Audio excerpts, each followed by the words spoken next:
Olá! Qual o papel dos pais ou responsáveis na educação de crianças e adolescentes? Como os pais incentivam seus filhos à vida acadêmica mesmo sem perceber? Você sabia que a sua falta de tempo pode afetar a vida estudantil do seu filho? Como deve ser a relação entre pais e professores sem neuroses? O TV Câmara Entrevista de hoje começa agora e o tema é o papel dos pais junto à aprendizagem. E para entender melhor esse assunto eu converso agora com a Camila Almeida, pedagoga, professora universitária. Seja bem-vinda, Camila. Obrigada pelo convite, um prazer estar aqui. Camila, para a gente começar, vamos começar do geral, do amplo. Os pais. Como que os pais podem incentivar? A gente vive, a nossa sociedade, a gente está cansado de falar aqui que é corrido, os pais trabalham hoje, pai e mãe trabalham em tempo integral, e mesmo com essa falta de tempo que a gente tem, muitas vezes a gente tem que optar por uma escola integral para os nossos filhos, e quando a gente chega em casa, tá todo mundo cansado e tal, e os pais ainda têm que ser um incentivo para a vida acadêmica dos seus filhos. Como que os pais podem ser esse incentivo na vida acadêmica das suas crianças? Você falou uma palavrinha-chave, é o tempo. Hoje em dia todo mundo corre contra o tempo e tem essa dificuldade de organizar a rotina. E a gente não tem mais aquele tempo de ficar em casa o dia todo com o filho. E mesmo quem tem, às vezes não aproveita bem esse tempo. Às vezes está fazendo uma coisa e o filho está fazendo outra. Então tentar achar um tempo de qualidade junto ao seu filho, isso aqui é o essencial. Às vezes é 10 minutos que você tira para uma conversa antes de dormir, algum tempinho para você dialogar, olhar nos olhos realmente. Às vezes isso faz mais diferença do que um dia todo juntos e cada um fazendo uma atividade diferente. Então tentar investir em tempo de qualidade é uma dica importante e eu acho que é solução para muita coisa. As crianças hoje procuram voz, procuram ser ouvidas, elas têm muito o que dizer e procuram muito a atenção dos pais. E os pais que deixam integral costumam ter um sentimento muito ruim, que é o sentimento de culpa. Ai, porque eu não fico o dia todo, eu não consigo. E esse sentimento de culpa às vezes deixa o pai vulnerável e a criança acaba tomando muitas decisões dentro de casa que ainda não precisava tomar, porque percebe esse sentimento de culpa. Então, se você investiu numa escola em período integral e acreditou naquela escola para o seu filho em período integral, você sabe que ali está sendo feito um bom trabalho. Tira um tempo de qualidade para estar com seu filho, joga um jogo, jogos de tabuleiro, coisas reais e concretas com a criança, que você vai estar com o tempo suficiente para ele. E não sinta culpa, porque essa é a sociedade de hoje. Pais e mães precisam trabalhar, avós, e a escola está aí para oferecer esse espaço que a criança desenvolve. Em tantos países as escolas já são em período integral, a gente ainda não desenvolveu muito essa cultura, mas acho que devagarzinho a gente consegue. E sem a culpa com certeza fica mais fácil, né? E Camila, essa influência dos pais na vida acadêmica dos filhos, ela pode vir através de uma conversa, como você mesmo falou, através de uma socialização, um jogo, mas ela também pode se dar de maneira indireta. Por exemplo, pais que leem bastante, costumam ter muitos livros em casa, ou pais que gostam muito de música, acabam influenciando a vida musical do filho. Sim. Que outras maneiras, além do tradicional, da conversa, da pergunta, filho, você fez a tarefa hoje, vamos fazer a tarefa? Que outra maneira, assim, de maneira indireta, os pais também acabam influenciando a vida acadêmica dos filhos? O que você disse é essencial. O exemplo, ele arrasta, né? A palavra convence.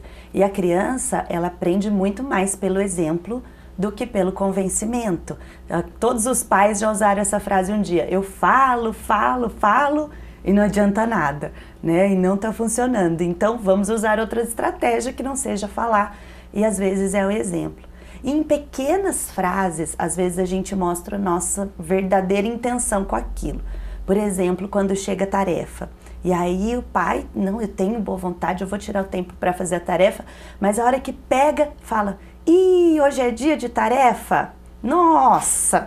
E aí, eu tô me vendo nessa situação. Nesse pequeno comentário, a criança já fez, puxa, então a tarefa é algo ruim. Então a tarefa é algo difícil e a gente solta sem perceber. Às vezes a nossa intenção é outra, a gente está falando, filho, é importante fazer tarefa, você tem que se dedicar, mas quando pega, e quando é de matemática então, né? Ai, hoje é tarefa de matemática, nossa! Aí vem aquela frase, eu sempre fui ruim em matemática. E a criança logo já pensa, puxa, então isso deve ser uma coisa desnecessária. Para que eu vou aprender matemática se a minha mãe, que é maravilhosa, sempre foi ruim?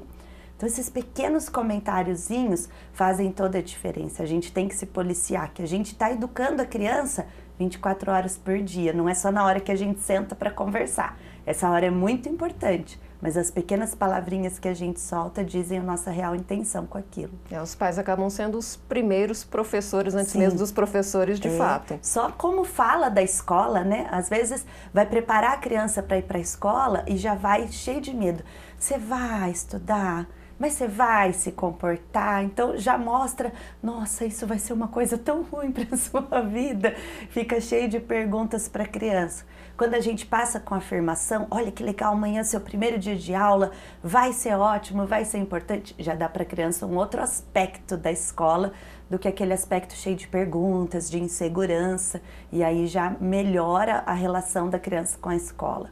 Camila, e em relação, por exemplo, a críticas que nós temos, de repente o pai olha ali o livro que a escola está dando para o filho e ele fala, nossa, mas esse livro não está adequado para a sua idade. Olha, essa tarefa aqui ela não é suficiente. Essas críticas, elas podem ser feitas na frente da criança? O pai pode e deve criticar, né, positivamente, críticas construtivas à escola. Mas essas críticas, elas precisam ser feitas para a escola. Nunca na frente da criança. Às vezes quando você pega a tarefa e fala, nossa, que tarefa, nada a ver, para que a sua professora passa isso? A criança quebra a relação de confiança que ela tem com a escola e com a professora.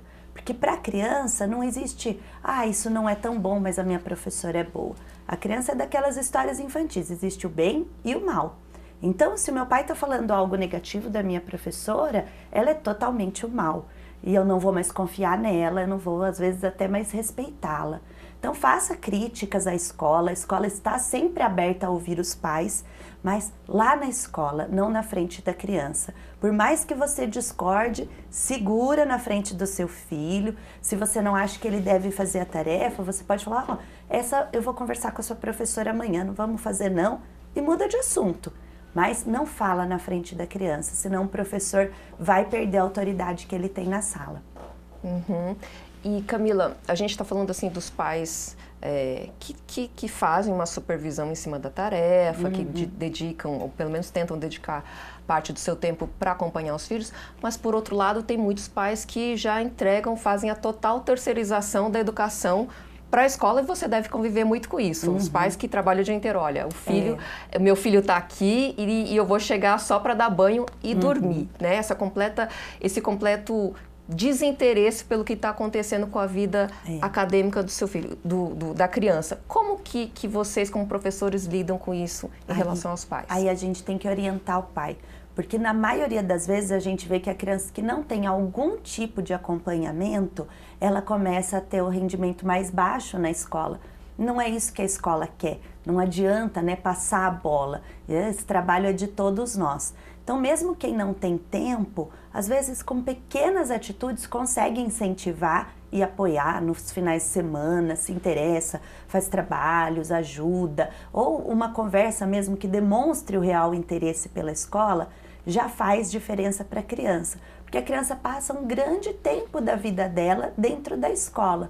E como que ela vai ter motivação para estar nesse ambiente? Vem da família essa motivação. A função da família não é ensinar a criança os conteúdos. Tem pai que tem muito medo, porque eu não vou saber esse conteúdo, eu não lembro mais. A família não precisa ensinar, a gente está aqui para isso.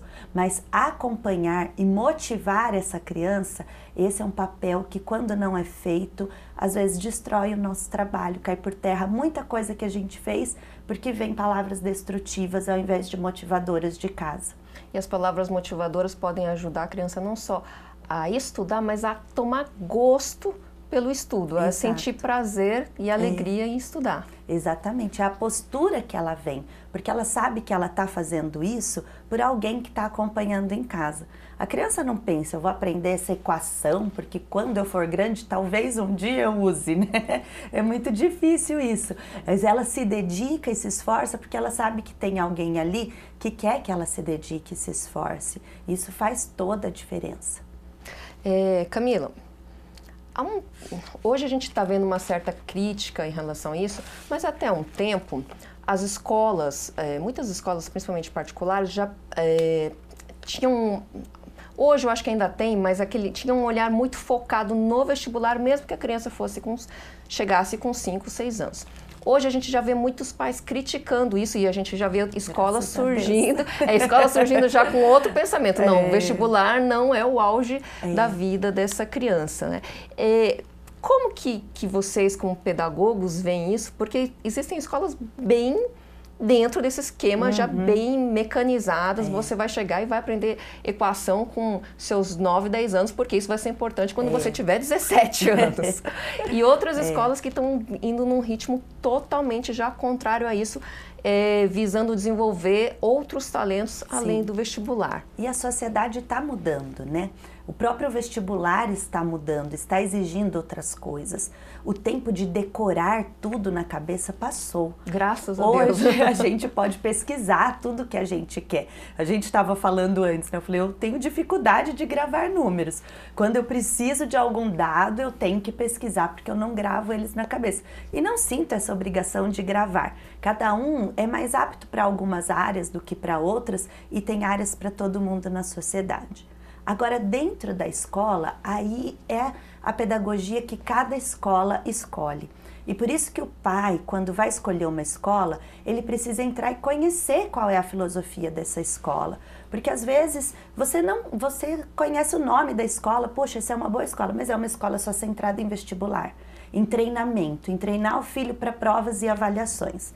Eu, por exemplo, não compartilho disso, acho muito triste uma educação que vise somente isso, que seja conteúdo atrás de conteúdo, só cópia, sem reflexão, sem valores, sem brincar. As crianças de hoje não brincam mais e eles podem aprender tanto brincando, não só os conteúdos, como muitas outras habilidades que a nossa sociedade está precisando, de dividir, de esperar a sua vez, de respeitar, de ter foco, de ter concentração. Então a escola pode propiciar muitas coisas para além do treinamento e da memorização. Isso é o que eu acredito enquanto escola. A gente é especialmente um local de socialização e de convivência. A maioria dos pais hoje tem filhos únicos, que vêm primos ou familiares muito de vez em quando, e as crianças estão ali sozinhas, só com adultos ou com tecnologia. A escola é o primeiro lugar que ele vai e se depara com mais pessoas e aprende a ouvir o outro, a esperar, a conviver com o diferente, com quem pensa diferente, a desenvolver liderança, que é uma habilidade que as empresas buscam tanto hoje. É lá na escola que a gente aprende a desenvolver liderança. E se a gente é só treinado para vestibular, quando que eu vou ser um líder? Eu vou passar em boas provas, mas que horas que eu vou estar à frente? Que horas que eu vou ser um líder? Quando que eu vou ter voz? Quando que eu vou poder falar? Então, essas são premissas que eu defendo muito e acredito que a sociedade precisa disso. A gente precisa desenvolver porque é uma coisa que em casa não consegue mais ser realizado. E às vezes vai desenvolver muito o lado acadêmico e não desenvolve a inteligência emocional, que é tão falado hoje em dia nas entrevistas de emprego, né? Tão avaliado isso. Camila, rotina, uma rotina de estudos, é importante estabelecer isso? Rotina para estudo ou para tudo na vida da criança é importante. Parece uma chatice, algo, puxa, rotina de novo. Mas a criança que não tem rotina, ela não tem estabilidade emocional. Então ela vai para a escola com ansiedade, vai para a escola sem saber lidar com as frustrações, porque ela tá lá, cada hora é uma coisa, cada dia de um jeito, ela não sabe quando vai acontecer. A criança, para ter estabilidade emocional, depende de saber o horário das coisas. Todo dia, quando vai começar a aula, a gente passa na lousa. Primeiro a gente vai fazer isso, depois aquilo, depois aquele outro. Parece uma coisa tão simples, mas se a gente não faz isso, a criança passa o dia todo perguntando, já vai chegar o lanche? Já está na hora do intervalo? Então, olha a ansiedade que a gente gera e que a gente pode tirar essa ansiedade com o simples fato de colocar a rotina. E os pais, quando conseguem fazer isso em casa, a gente vê uma criança mais equilibrada, mais concentrada. E se tem a rotina de estudo, então é maravilhoso. Porque nós somos da cultura de estudar para a prova, né? Então a gente ficava louco, desesperado na semana de prova. O restante estava light, sossegado, né? E hoje a gente orienta os pais que a gente não precisa ficar nesse desespero para a prova. A avaliação, ela faz parte do processo de ensino-aprendizagem. Ela serve para medir em que está faltando, em que a gente precisa investir mais. E não para essa pressão, para aprovar ou reprovar. Ela é um elemento regulador do ensino e da aprendizagem. Não um monstro como era na nossa época. Então a criança que estuda todos os dias, que tem um hábito de estudo, com certeza ela está preparada para essa avaliação. A criança que lê, que é um hábito tão difícil hoje, né? A leitura, vamos tirar 20 minutinhos todos os dias para o filho sentar e ler, ou para ler uma história para ele. Eu como livros hoje em dia, mas isso vem de onde? A minha mãe, toda noite, sentava para ler comigo. E a minha mãe era muito esperta, eu aprendi muito sobre educação com ela, me vendo o que ela fez comigo. Quando ela estava sem tempo, com um monte de coisas para fazer, aí ela mandava eu ler o livro para ela. Mesmo que eu não soubesse ler. Eu vou aplicar isso em casa. Mesmo quando eu não sabia ler, daí eu passava o dedinho e inventava aquelas histórias e ela ficava, e o que mais? E o que aconteceu? E estava ali às vezes fazendo outra coisa, mas atenta na minha história. E isso me deu vontade de ler muito rápido. E hoje, estudando alfabetização, eu vejo o quanto essa atividade é importante para as crianças. Porque a gente cria a postura do leitor, cria vontade de ler. Tem crianças que às vezes com esse fato já começam a fazer a associação das letrinhas com os fonemas. E ali já desenvolvem a alfabetização, mesmo sem passar pelas cartilhas, pelos livros. Só com esse livro, com essa historinha, já desenvolve tantas áreas. Então, a leitura é um hábito que, se você conseguir desenvolver com o seu filho, você pode ter certeza que os resultados escolares dele, e aí eu ouso dizer, os resultados da vida dele vão ser outros. E quais as vantagens? Hoje a gente tem até por aí vários cursos de contação de histórias, né? Quais as vantagens, o que desenvolve na criança o pai ler para o filho?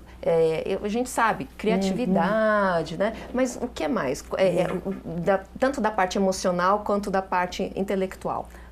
Existem duas coisas. Uma é a contação de histórias. Quando você conta uma história, você está trabalhando o lúdico, a fantasia. Às vezes pega um fantoche e conta para a criança. Então tem toda essa parte da ludicidade, da contação de histórias, da tradição da oralidade. Eu lembro muito da minha avó me contando histórias do sítio, do caipora. Então são tradições que vão sendo repassadas e o vínculo emocional que você cria contando uma história, olhando no olho, fazendo vozes. Às vezes a gente tem vergonha, mas educador não pode ter vergonha. Faz vozinha fina, faz voz grossa. Eu até dando aula para adultos, eu faço a voz da bruxa, porque eu acho que quem lê uma história sem voz de bruxa não tem graça. A bruxa merece uma risada, merece uma voz diferente. Então tem esse lado da contação de histórias que é envolvente. Outra coisa é leitura. Às vezes a gente quer pegar um livro e quer contar a história do livro.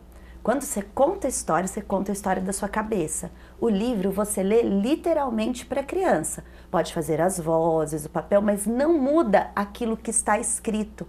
Porque ali eu vou estar desenvolvendo o repertório da criança, que é um repertório para leitura e para escrita. Eu já vou estar trabalhando a textualidade dela. Tem crianças que mesmo antes de ler e de escrever convencionalmente, já sabem estruturar um texto. Já sabem começo, meio e fim, já sabe que tem que ter uma trama, então desenvolve toda a parte que ele vai precisar para ser um bom escritor e um bom leitor quando você lê antecipadamente para a criança.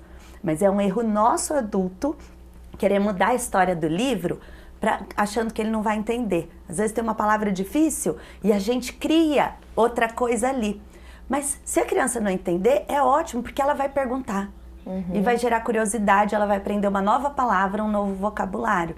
Então o livro ele tem uma infinidade de possibilidades para aprendizagem. E com o celular hoje, com a tecnologia, ele está ficando muito para trás, né? Eu sou uma defensora dos livros. Na escola, para mim, todas as salas têm caixas e caixas com livros, eles levam para casa toda semana. falo para os pais, invistam nisso. Às vezes a gente paga R$800 num celular e não acha ruim para o filho. Mas aí um livro, nossa, R$40, acha um absurdo. E eu falo, tem programas que mandam livro gratuitamente para casa. Você pode ir no Sebo. No Sebo tem livros fantásticos, né? Então, dá para ser acessível. Tem a nossa biblioteca municipal, que tem uma área kids aqui maravilhosa. Então, vai visitar a biblioteca, pega livro na biblioteca com o seu filho. Antigamente, o livro era algo dos ricos e poderosos, né? Hoje é algo acessível e a gente não está dando o valor que ele merece. É verdade. Aliás, há algumas semanas tivemos aqui em Jacareí a Flige, que distribuiu livros aí para a criançada aqui da Rede Municipal de Ensino. O TV Câmara Entrevista de hoje amplia a discussão sobre o papel dos pais na educação. Nós vamos para um rápido intervalo no nosso bate-papo com a Camila, mas voltamos já.